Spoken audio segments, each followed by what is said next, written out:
You're not gonna come share? Right, I don't share. Pass it around. I want to hungry. You get angry, Jessica. Yeah, Justin's like, I'm not waiting to eat this. So. Hey, can you hear us online? Yes, we can hear you.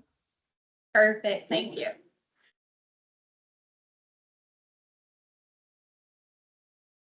But there were you.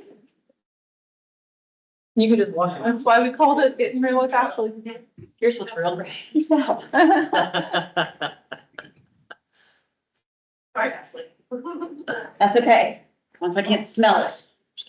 I'm parlay. It's okay. Too late, that sweater that actually is like one of the ones I just ordered from you. That's Tactical breathing. Yeah, bring arms that fancy, We're spending like Have you ever $5 thought- on a shirt. Hold your breath. My girl's hat. Yeah.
If you guys have started, you're on mute.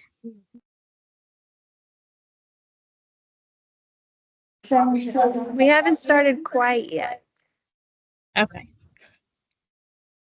but welcome everybody.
Hey, we're gonna give it a couple more minutes for everybody to get logged in, so if you'll just be patient with us, we'll be right back.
All right, hey folks, thanks for joining us. We're working on some technical difficulties with the sound in the room.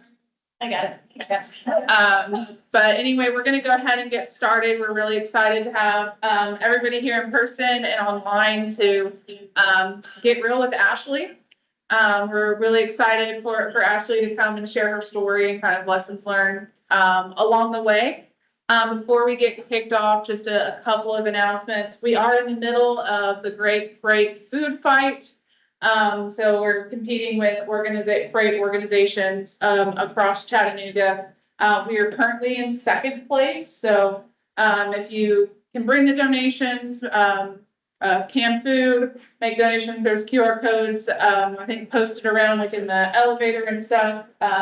We can, close the gap for that second place there, but that's all going. And what's the last day for that? Monday. Monday is the last day for that, so go home this weekend, clean out your pantry, maybe bring in some canned foods and have that there, so really excited for that there. We'll be monitoring the chat. If y'all have questions, feel free to pop them in there. y'all have questions in here, can raise your hand and we'll have that. But without further ado, we'll welcome, Ashley Ellison. Hey, thanks, everybody. Listen, this is gonna be a little bit awkward with me, talking to you guys here on the screen, because we also have some folks in the room, so I'll do the best I can, but, I know a lot of people, especially the ones in this room, but my name is Ashley Ellison. I currently have responsibility for Dedicated here for US Express. Thankful for the ERG for you guys having me today and allowing me to tell my story. So getting real, right? Can you hear my voice shaking? Y'all, we're about to get really real. The reason I wanted to do this was a couple of reasons, and one of those is because too often we don't talk about things because we're embarrassed or we're nervous, right? So I'm gonna be really real right now. Y'all, I have a debilitating fear of public speaking. I am shaking. My heart is doing this right here. I'm fluttering. I'm gonna sweat through my shirt. That's why I didn't wear dress clothes today. I don't wanna ruin, this shirt's gonna be ruined afterwards. I'm sweating. So can we just everybody stand up, maybe take a deep breath? Can we get that, you guys? Taking our shoes off? Just breathe for a second. Yeah, we got some exercises going on. Everybody take a big deep breath in. Out. I think I need one more. Okay, thank y'all. So does anybody else have a fear of public speaking? Raise your hands on the thing. Okay, so for those of you guys that can't see what that was about, 80%, I think, of people that just raised their hands. Okay, we got hands there too. Perfect. So, I'm gonna read a couple of facts. According to one article I read, public speaking anxiety is more prevalent than the fear of death, spiders, or heights. I don't like spiders either. Apparently it's called glossophobia, which is the fear of public speaking. It's called glossophobia. And it's considered the most common phobia, affecting about 75% of people. The same article said that fear of public speaking often leads to avoidance behaviors, such as declining speaking events or finding excuses to skip presentations. So getting real, right? Yeah, I tried everything to try to get out of this. Like any excuse I could do to skip today, I definitely thought about it, but I can't do that to you guys. And also too, it was on Atlas already. So I had to show up, right? But despite my fear, I feel that I have a message that I'm obligated to share. And hopefully encourage and empower the people in this room and the folks that are listening on the computer. Everything that I've been through in my life has brought me to this place. And so I just want to tell you a little bit about myself and also about how my life kind of restarted over 4 years ago. So, all right. So August 12th, 1981. No, I'm just kidding. No, I was always a pretty competitive kid. I did struggle with depression and anxiety, even as a child and as a teenager. But I always had this really fighting spirit that I just wanted to be successful. The different therapists will tell you, what that came from. But having said that, I really defined success as being successful in my profession. That's changed a little bit, and we're going to talk about that here in a little bit. But I started in 2005 here at US Express. I had a retail, store management, customer service background. Started here in 2005 after Hurricane Katrina. So it started, I think, almost exactly a month after Kristen Smith, which I know you guys can't see her, but I'm pointing to her. I also called her my spirit animal earlier. Or my, service animal. Tracking freight because we were doing a ton of stuff for FEMA. In this room. Yeah, in this room. Yeah. And so started tracking freight for Express Direct. We can get some old Express Direct shout. No, Express Direct. And Day two, I think we had like 2 days of training. Day two, I was calling and tracking freight, right? And it was just crazy. It was something different every day. I was learning. I absolutely fell in love with it. So I think you can kind of fast forward. I tracked freight for a couple of years and then I started booking freight and I absolutely loved that. So Adam Veron, if y'all that know Adam Veron, he and I were booking freight for XD and we were in constant competition with each other. We called ourselves the Dream Team. I know that. Leagues hated us. I know that. Yeah, there you go. So. So one that we, wasn't slotted 5 minutes ago. do what? He's Oh, okay. Yeah, so, so basically, it was awesome. We were always competing to be, the best bookers, if you will, the number one each week. Super competitive. And, had a lot of fun, worked a lot of hours and just really what I defined as success, right? I felt I was very successful. Spent a few years in brokerage on the customer side, came back to the OTR side and managed Express Direct for a little bit and then took over the ad hoc team for the OTR side as the director there. And then in 2019, I got the opportunity to start in Dedicated. So February 25th of 2019, I started in Dedicated as the director for our Walmart accounts. So, whatever, 14 years or so, I felt like I was kind of top of the world. I could tell you what every market rate was in every area. And then I joined Dedicated and went, oh crap, I don't know anything. And, that was a humbling experience. I had honestly never managed a fleet. I'd be real about it. I'd never managed drivers before. And it was a big learning curve. It was a lot of travel. It was at home, or away from home for, the first 3 months and a lot after that. But I got to tell you what I learned in that first 6 months of being in Dedicated was unreal. And I'm so thankful for that I was given that opportunity to do that. I think after that humbling experience, I kind of started reflecting on the last, 14, 15 years, if you will.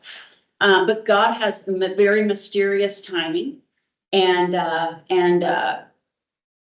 didn't realize then that I would be reflecting much more on life in the next couple of years.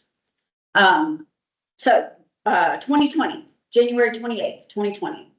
We were at the Dedicated Summit. So for those of you that don't know, we used to bring all of our dedicated managers in. We were over here in the West Building and it was in the morning, it was day 2 of the summit. So we had, I think HR was going to do the HR Olympics. And then I can't remember what was going on that day, but we had actually just come off of a night of singing karaoke all together on that Monday night. It was really fun. So y'all, I hate public speaking, but if you put on some music and let me karaoke, like I am a performer. So like it's like one of my favorite things. I don't know if Ashley Moraine is listening, right? Like her and I are gonna go sing karaoke together. But it was like I say, day 2 of the summit. And what nobody knew though is that I was waiting on a phone call. So at 9:11 a.m., that phone call came. And so I took it. I stepped outside. So like right out here out of the front doors of the West Building, I stepped outside. And it was my doctor's office, a new doctor. And they said, Ashley, oh, you know what? You can't get upset if you drink water. Somebody told me this last week.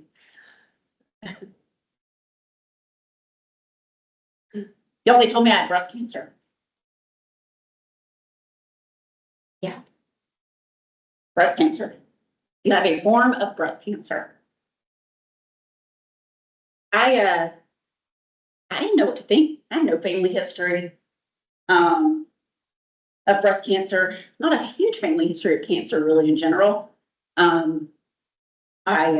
It was a complete shock. I actually collapsed out here, out front, and I don't even remember what they said on the call after that, other than you have to come back that afternoon. So I came back in and, being the strong woman that I was, fiercely competitive, I didn't tell anybody that I'd been going through the tests. So I had mammograms, I had biopsies. I had 3 different doctors that I'd seen all leading up to the diagnosis. And nobody knew about it. Well, now what am I gonna do? I gotta tell somebody, right? So then I walk in and I go to my boss, Clayton Kibler. Yeah, yeah. And, I have to tell him as I'm bawling my eyes out, crying my eyes out, right? And, so special shout out to the first person that knew. So, yeah, it was crazy. So I left that day, had to call my parents, call a few people. And by about 2:30, I was in the doctor's office to talk about it. And so they explained to me what my cancer was. It was triple negative breast cancer. So if anybody knows anything about breast cancer, there are a few types, and most are hormone fed. Mine was not. It's also a more aggressive form of cancer. It was, my tumor was growing at a 95% rate. So I was in stage 2 at that time. And, I didn't know then, but the doctors told me after treatment that that particular type of cancer does not always respond to treatment. I'm glad they didn't tell me that at the beginning, right? So that I didn't have that in the back of my mind. But yeah, so what do? They put you on the fast track on the treatment plan. So I think Valentine's Day, I had a chemo port installed, which is where they put the chemo in. And then February 25th of 2020, I don't know if anybody was listening earlier, but February 25th of 2019, I joined Dedicated. Exactly a year later, I had my first chemotherapy treatment. So I actually, for those of you guys that know me, I wore leather pants to my first chemotherapy. I'm looking at the font. I'm just gonna get a pick out of that, because I wanted to look like a bad mama, bad man family. So my mom and my aunt went with me. I had coloring books. People had brought me stuff. It was, I was ready to like face the world. I wore my sunglasses, it was awesome, right? I was like, I'm about to kick this thing's ass, pardon my language to everybody. But that was the motto that I had. So the treatment plan basically went for 8 weeks. I had chemo once every 2 weeks, so 4 treatments. They call it the Red Devil. And they call it the Red Devil because it's the bad stuff, y'all. It makes you really sick and it makes your hair fall out. And I love it. My nurse actually called it the Red Angel though, because it saves lives. So now when I think about the Red Devil, I think about it being the Red Angel. So my second chemotherapy was March 10th. Hair had started to kind of fall out. So that week we had a head shaving party. And so we had some folks from here, some friends and family that came, and we shaved my head, and we kind of made it a celebration. So it was actually pretty cool. Again, I was still like gung ho, like, ready to just tackle everything. And then the end of that week was feeling really sick. And so they said, why don't you go home and work, for a couple of days because you're really sick. So if you guys think about that date, I think that was about March 14th of 2020. Does anybody remember what happened in that week? Yeah. The whole freaking world shut down, right? Yep. Well, that was good because I was already working from home, so. And so that was it, and I've got my notes here, y'all, so I'm gonna go to page 2. So yeah, that was crazy. We could no longer have people going to chemotherapy with me, so I drove myself back and forth to chemotherapy. Didn't have visitors. I lived alone with my 2 dogs. In fact, when I was going through pictures last night, which I decided not to share today, but when I was going through pictures, I realized how many pictures I took of my dogs. It's actually kind of a little bit creepy, but, so, I couldn't have any visitors. I couldn't have anybody in my house. I couldn't go to the grocery store. Maybe developed a slight online shopping addiction at that time. I had people bring me groceries. Thankfully I had a lot of people on my side. But I was very isolated and it was very, very hard. The hair started falling out more, and when your hair starts to fall out from chemotherapy, it hurts. And even when you don't have hair left, your scalp still hurts. And so I would be working and I would just be pulling it out like this. And I have a before and after picture. I showed Bree this morning that I have hair at 10 a.m. and by like 2 p.m. I like don't have any because I was just pulling it out because it just hurt. And there were good days, y'all, and there were bad days. And the bad days were really bad. There were times where I was just in the fetal position on the floor, just begging God to take me. I didn't want to live anymore. I'm so sick and so sad and so depressed and so isolated. It really turned into some severe depression. A little bit of an alcohol dependence as well, just to be perfectly honest. But when I had days like that, I had one of the mantras that I lived by was, don't wake up and let yourself have a second day of that. So the night was filled with crying, sadness, feeling victim, whatever you want to call it, and never allowed myself to wake up and continue to feel that way. Doesn't mean that next night it might not have happened again, but by God, I'm not going to let it happen the next morning. Actually also had two other mantras that I went by, during the treatment. So my dad actually was a colon cancer survivor, and somebody told him this, that, actually one of his doctors told him to never stop fighting. And I think that really resonated with me because fighting, if you think, sometimes has a negative connotation. But in breast cancer or cancer in general, you got to fight it. Right. And so that fighting spirit that I had, that I felt that I had my entire life, that fighting spirit that made me so competitive, I could not let that wane, because to me, if I let that wane, the cancer was going to beat me. So that one just really rang true to me. And I tell people this a lot, anybody that's spent any time with me in the last few years, never stop fighting.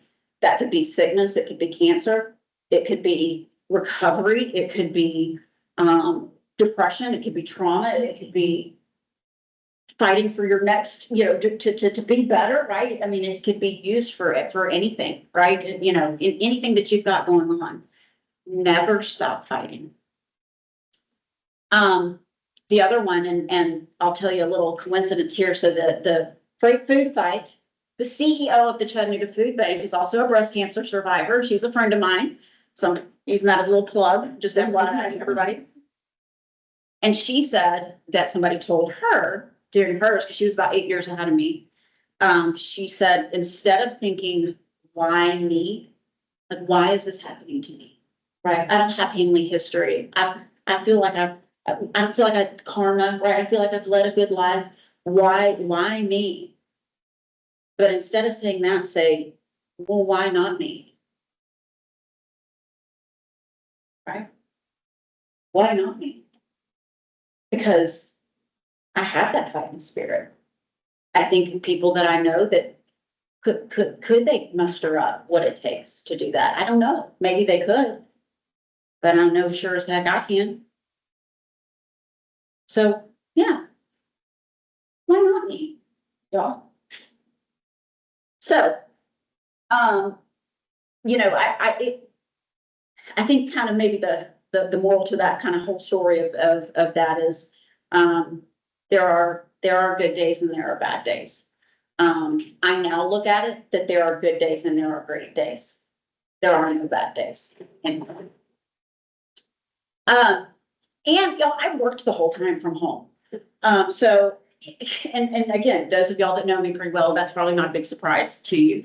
But I also didn't have anything else to do, right? So it's like I just went head first into work.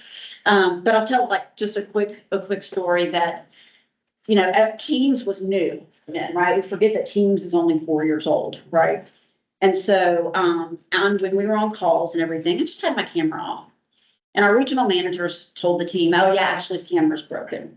Okay, yeah, we fibbed a little bit, right? We fibbed, and then I had to tell Walmart, well, because I was still the director of Walmart, and for I won't go into it, but I needed to let Walmart know why I couldn't travel to Bentonville.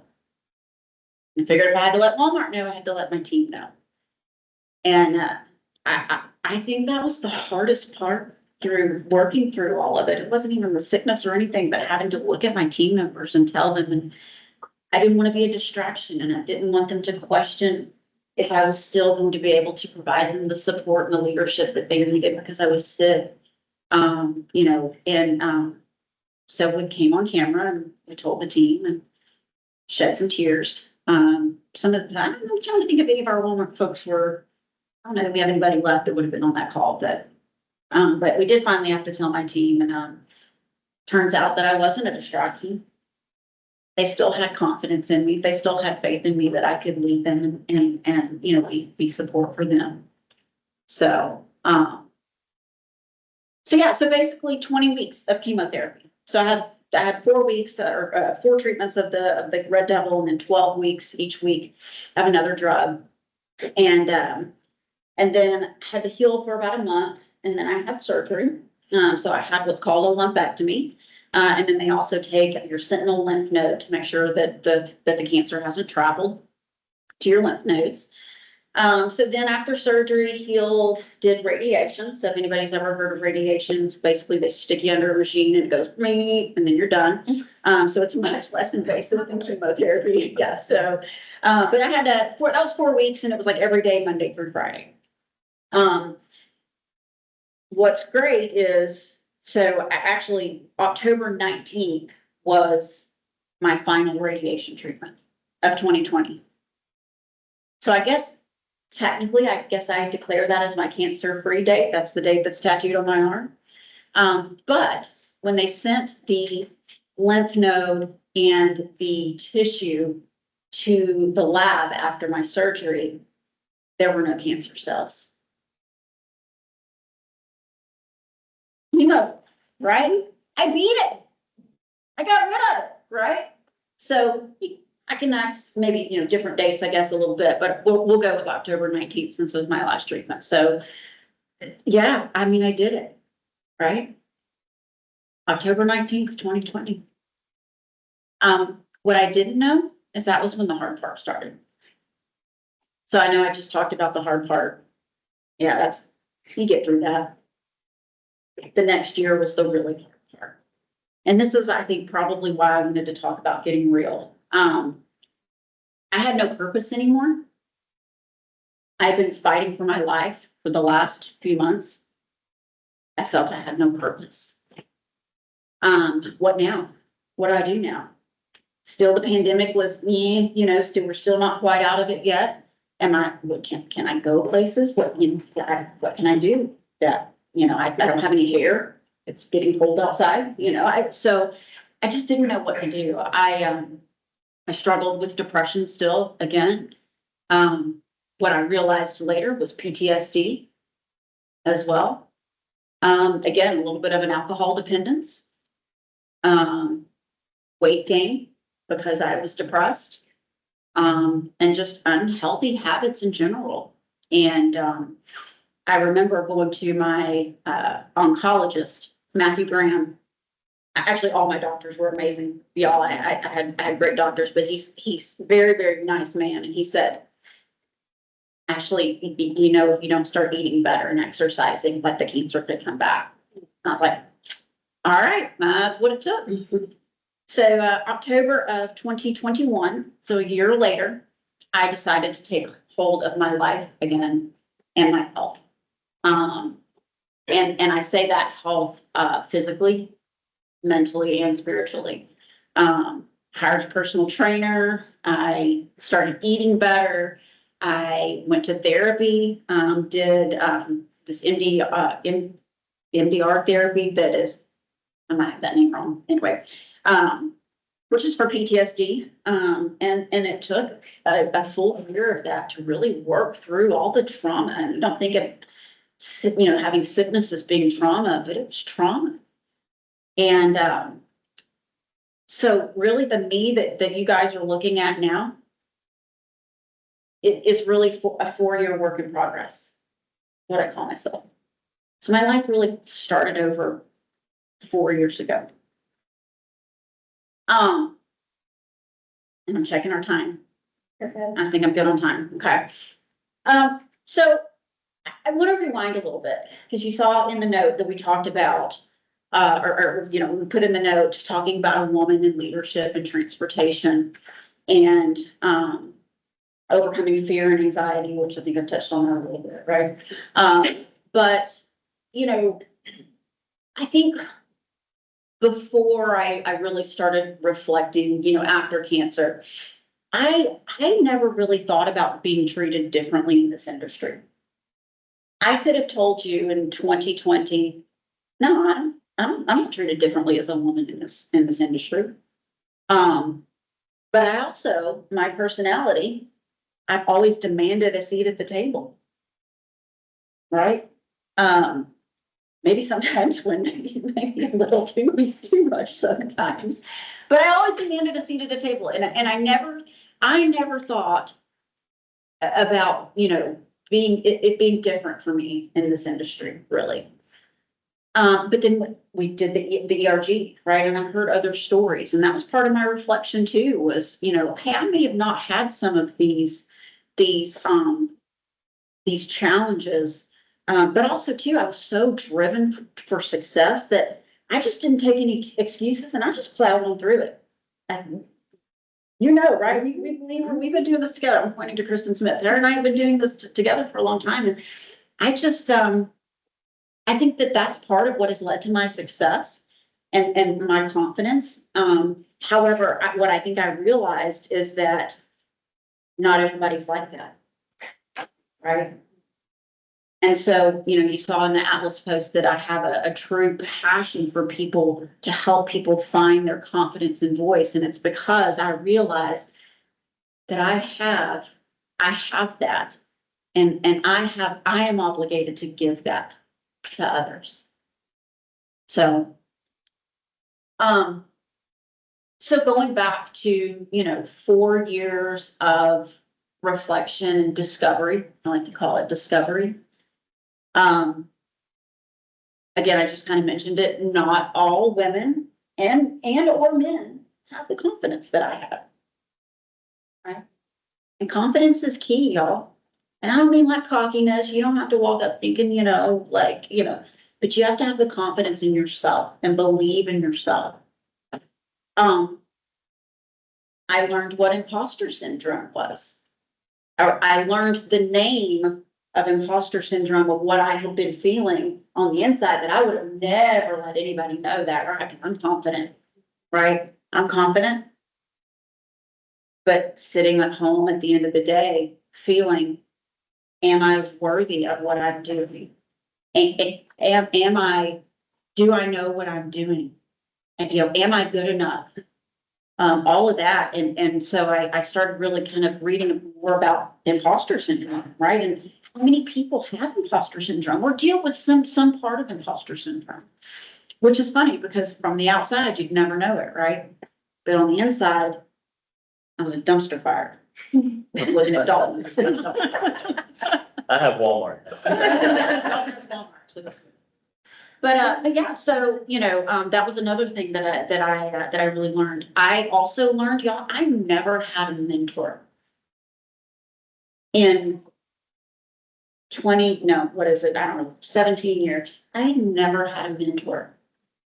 I guess, I don't know, I just didn't know that was a thing, right? Or I was maybe too confident, maybe a little too cocky, right? To just think that I needed one.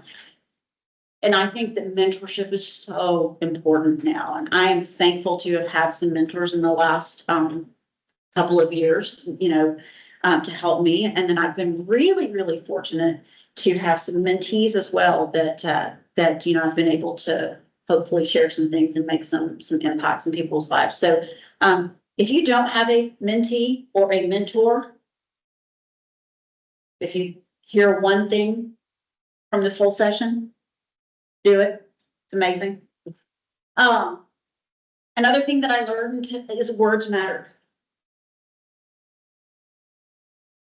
Preach. I want everybody, I want to say it again. Words matter. And I want everybody to think about that for a second. Words matter to other people, what you say to other people, but they also matter to yourself. Turns out I was really hard on myself. I was really mean to myself. I would tell myself things that I would dare not tell anybody else. I would speak to myself like like you would never hear me speak to somebody else. Words matter. It's okay not to be perfect. Can I get an amen? Yeah, can I get an amen? It is okay not to be perfect, y'all. This may be a quote, but I also coined it myself yesterday, so I've got it in quotation. So I'm gonna take credit for it, is the pursuit of perfection will always leave you disappointed. It will always leave you disappointed. So it's okay to not be perfect. I want to take something with my public speaking thing that I can relate to. This is, I used to be so afraid of messing up when I was public speaking. If I was speaking on the national ops call, or in front of 10 or or whoever, if I mess up, I'm a human, y'all. We're all humans, right? I can mess up. We were laughing that when we mess up our words, we say words are hard, right? Yeah, they are sometimes. So, once I think I realized that too, that it's okay to mess up, that was a huge game changer. So it's also okay to be vulnerable. Only the angle of vulnerability for free. Y'all, there's something, this is not in my notes, y'all, but there are certain Ashley-isms that my team knows and people that know me. If you ever want to hear some of those, I probably could spend an hour just talking about my Ashley-isms. The ankle of vulnerability is one of them. If you don't want to be completely vulnerable, just show them your ankle. But y'all, I couldn't have been vulnerable. I couldn't do this 5 years ago. Public speaking aside, I could not be this vulnerable 5 years ago. I didn't want people to see the weak side or the not strong side. So it's okay to be vulnerable. It's okay to fail. How do we best learn? Through our failures. Also okay to let other people fail. Self-proclaimed control freak right here. So that's something I've had to learn. Be authentic, genuine. That's how you relate to people. And if you don't have confidence in yourself, it's easy to not be authentic and genuine. Or if you think, oh, I'm in a corporate setting, but I like to make jokes. That's okay, as long as they're appropriate, right? As long as HR approves, right? I'm making fun of myself, right? Y'all know I'm a pretty goofy person, and that's okay because that's me. And that's how I relate to people. And that's okay. It's okay that I can be me, right? We can all be ourselves. It's okay to be authentic. In fact, it's not just okay to be authentic. Everybody should be authentic and genuine. This next one that I reflected on, I'm going to call out Zach Moore if he's listening. I could probably spend like an entire hour on this one, is to set boundaries. He and I laugh about boundaries sometimes. We talk about boundaries. Set boundaries. If you want to talk more about that, again, that's an Ashleyism that I could probably go into for another hour. So, and I don't mean just boundaries with people, physical boundaries. I mean, it could be any boundaries, but know what you need as a human being, as a person, and make sure that you set boundaries to where you have what you need to keep your tank full so that you can give to other people. Y'all, health is the most important thing. And when I say health, I mean, not just body health, right? Not just eating healthy and going to the gym, right? Having a healthy spirit, having a healthy mind, working through the things that are unhealthy, right? Overall health is the absolute most important thing. Because we're only here for a certain amount of time, right? So we've got to be healthy. And then fear, right? So I decided when I had a public speaking fiasco at our director summit in 2020. Somebody let me know. I think it was 3. Was it 30? No, it was 2. I mean, It was 2. it was the last summit. Yeah, after that fiasco, I decided I had to face my fears head on, right? And so whenever anybody asks me to do something, I say yes, even though deep down, I absolutely do not want to. And just like what we talked about in the beginning, I'll try to find every excuse to get out of it. Like ask me to go fill in for a meeting for him, absolutely. You want me to do the national ops call? Yes, absolutely. You want me to do our 3:45 Monday dedicated call? Yes, absolutely. Hey, Ashley, you want to get up and talk in front of the group for the women's ERG? Yes, absolutely. So yeah, we have to face our fears head on, y'all. I promise I'm wrapping up. And then the last thing, and this is an Ashley Ellison as well, is if you decide something in your mind, and I don't just mean like, hey, I decided I'm gonna walk out that door, right? But if you truly decide that you can do something or that you want to do something, if you truly put your mind to it, and I know that sounds so cliche, but I promise your mind is such a powerful, powerful thing. If you put your mind to it, you can do it. Y'all, I said I was gonna beat cancer, and by God, I did. Right?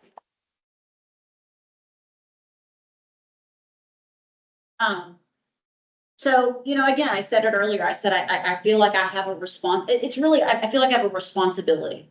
It's a calling, what I would say, but I also think it's a responsibility to help people find their confidence. And confidence looks different for everybody, right? My confidence is different than Micah's confidence or Clayton's confidence. But we have to find our own confidence in our voice. Y'all, I was given a second chance at life. So I have to use it wisely. Okay. It's really all I have today, except for I do want to give a few thanks to Bambi and Jessica and Micah and everybody in the ERG for allowing me to do this today. And also hearing me gripe and complain for the last 2 months of being nervous about it. I want to thank our leadership team at US Express for giving me opportunities, right? And the opportunity to be what I'm doing now. I'm just very, very thankful for the opportunities that this organization has given me. And also too, as I'm going through something like I did in 2020 and just the way that the organization treated me, it's just been incredible. Really just the amazing people that I get to work with every day. My team, look, I'm smart. My part of my team's over here, y'all.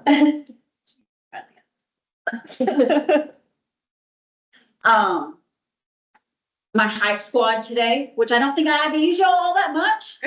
Let's see, I've got Aaron, Kristen, Hunter was supposed to be here, but Hunter's on Teams, I think. Bree, Dalton, so I messaged a few people, y'all, and I was like, y'all, if you see me about to pass out or sweating too much or can't come up with the words, somebody crack a joke, somebody do something. But thankfully, you guys nailed it. I want to thank my boss, Clayton Kibler. Really, that was more to just try to embarrass him, but also to, I actually truly mean that because of all the tears. Clayton doesn't like tears, and he's seen plenty of mine, so I definitely want to thank him for that. And honestly, most importantly, I want to thank God for giving me a second chance. That's all I got today.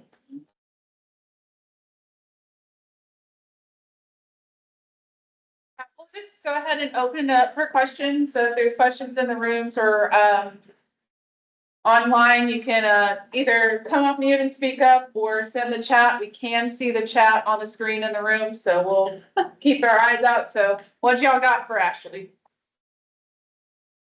Somebody make me uncomfortable, right? Like somebody make me answer something that's hard.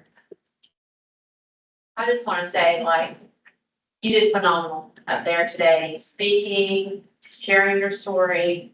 I could see your confidence, right? Exuded in that. You didn't look nervous at all, sweet. Oh, it's a hot mess up in here, Jessica. But thank you. And that's why I'm sitting. I said, I can't stand behind a podium or stand and do this. I'll pass out, y'all. I'll end up on the floor. So this is why, what we got me a little tall chair so I can see everybody. Hunter says you did a fantastic job. Thank you. Thank you, Hunter. And Tanya says you're a rock star. All right, stop. She should see me do karaoke. That was my question. Can you perform a little of Cranberry for us? That would be great. My voice is a little hoarse. I'm gonna have to pull out a good song to eat. But, you know, Do you remember the song you did that Monday night? it was a Bon Jovi song, wasn't it? Yeah. Yeah. Yeah, Clayton picked all the songs, y'all, when we did karaoke, and he was actually pretty, I was new to dedicated, newer, right, so he was a little nicer to me. I got some Bon Jovi. But I rocked it.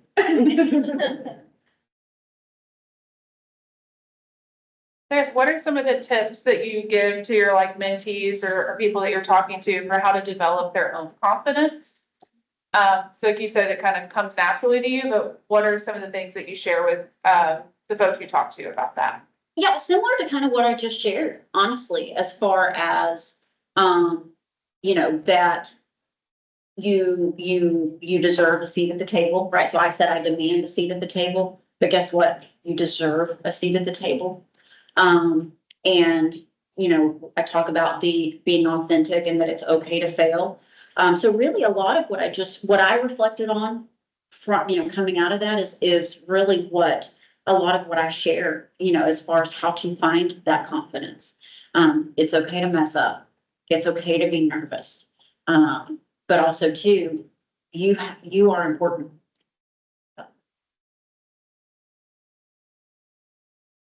To kind of follow up on that, in your years of mentorship from learning mentors, what have they taught you that maybe you didn't have a perspective in that respect before? Yeah, so that's a great question. And I don't know if everybody heard it, so I'm gonna repeat the question. Was basically like, as I have worked with the mentors in the last couple of years, what have they taught me of maybe something that I didn't know? Or I'll tell you, I've had one, kind of unofficial mentor, here recently that I talked with about public speaking. And, the kind of the advice I got was, just, I'm trying to think of the right way to put it, but, and I keep revert back to this job, but like, it's okay to fail. We're human. Right? Like that was part of what I kind of learned in that is we're all human. Whoever you are, everybody in this room, it doesn't matter who in this building, our customers, our drivers, we are all humans. And so it's okay if you're nervous, right? But don't let it eat you alive. It's okay if you mess up. You can recover, crack a joke, right? That was a big one for me because I think, again, in the pursuit of perfection, right? I was gonna be disappointed. So being able to kind of hear that from somebody that I really looked up to, was really impactful to me to say it's okay.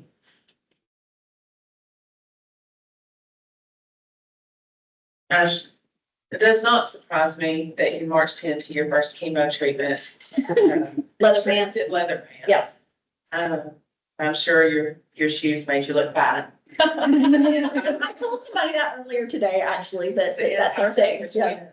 But there's a difference in you since you've gone through what you went through the last 4 years that's visible to those of us who knew you before. You were always pretty badass, you know, excuse me, but now there's a light about you and a wisdom that is in your face.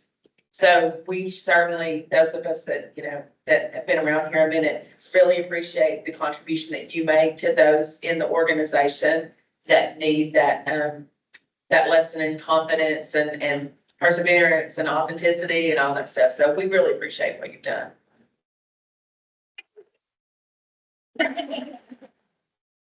Take the board. Yeah. Water. Yeah. While you're drinking water, I will plug the mentorship program that we have at US Express. There's an article in Atlas. You can sign up to be a mentor or mentee. by September 27th, so a couple days. So if you're interested, if she's inspired you to do that, please sign up. Always need more mentors. I love this, Charles Metters, believe it until you achieve it. It's great. Don't fake it till you make it. Believe it till you achieve it. I like that. Other questions? I'll plug something, another thing real quick, just FYI. So US Express is is partnering with the Nashville chapter of the Susan G. Komen Foundation. If you know anything about the Susan G. Komen Foundation, they, raise money for breast cancer research, and everything. So, I have partnered. I'm actually going to be our executive sponsor, is what they call it. They call it the VIP ambassador. So I am officially US Express's VIP ambassador. I went 2 weeks ago for a photo shoot up in Nashville. It's going to be part of my fundraising page. It's going to be really goofy, just FYI, because it's Orlando Opry themed. I was hoping that it would be out today yet, but it's not. But by October 1st, I should be able to have all the information. And so I'll do a little shameless plug for that too. And I would love for US Express to, to be a leading contributor to raising, fundraising for the Susan G. Komen Foundation. So. Perfect. Well, if no more questions, you can always send her a message. She's happy to talk anytime. And then I will say, next month, we are planning a driver panel, so it should be really exciting. It will be virtual. So stay tuned for that. We may have to change the date, but I'll make sure that you get it if you have the calendar invite. So thank you for coming. Thanks, everybody.